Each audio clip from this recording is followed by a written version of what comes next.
महाराष्ट्र राज्य विधानसभा सार्वत्रिक निवडणुकीची रणधुमाळी सुरू असून मिरज विधानसभा मतदारसंघामध्ये महायुतीचे अधिकृत उमेदवार डॉक्टर सुरेशभाऊ दगडू खाडे यांचा प्रचार अंतिम चरणात पोहोचत आहे। मिरज शहर आणि ग्रामीण भागात महायुतीची प्रचार यंत्रणा मोठ्या संख्येने कार्यरत झालेली असून ग्रामीण भागातील महायुतीचे कार्यकर्ते आणि ज्येष्ठ नागरिक, महिला भगिनी यांचा सहभाग उल्लेखनीय आहे।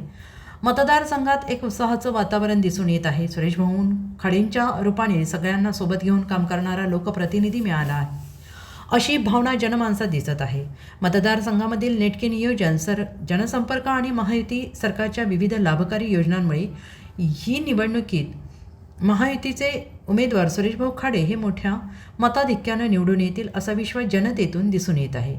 मिरज ग्रामीण भागातील निलजी, बामणी, बोलवाड, व्यंकोचीवाडी, पायापच्चीवाडी, एरंडोली या गावात डॉक्टर सुरेशभाऊ खाडे यांचा प्रचार दौरा पार पडला आणि या भागात प्रचार दौऱ्यामध्ये नागरिकांचा सहभाग आणि मिळालेला प्रतिसाद अगदी उत्साही होता।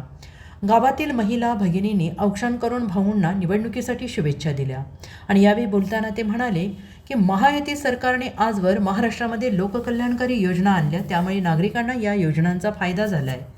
शेतकऱ्यांसाठी केंद्राप्रमाणे नमो शेतकरी सन्मान योजना, तसेच पीक विमा, वीज बिलात सवलत देण्यात आली।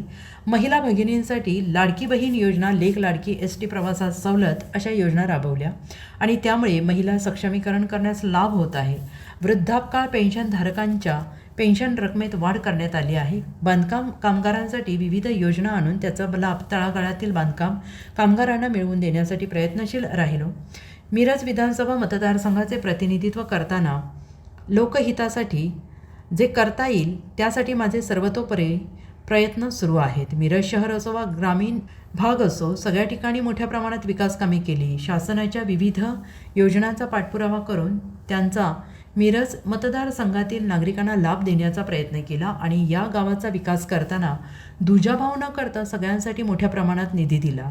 या गावच्या लोकांनी माझ्यावर दाखवलेला विश्वास माझ्यासाठी अमूल्य आहे। आपल्या सगळ्यांची अशीच सेवा घडावी म्हणून या निवडणुकीत मला आपले आशीर्वाद द्यावेत। यावेळी निलजी, बामणी, बोलवाड, व्यंकोचीवाडी, पायापच्चीवाडी, एरंडोली भागातील नागरिक मोठ्या संख्येने उपस्थित होते।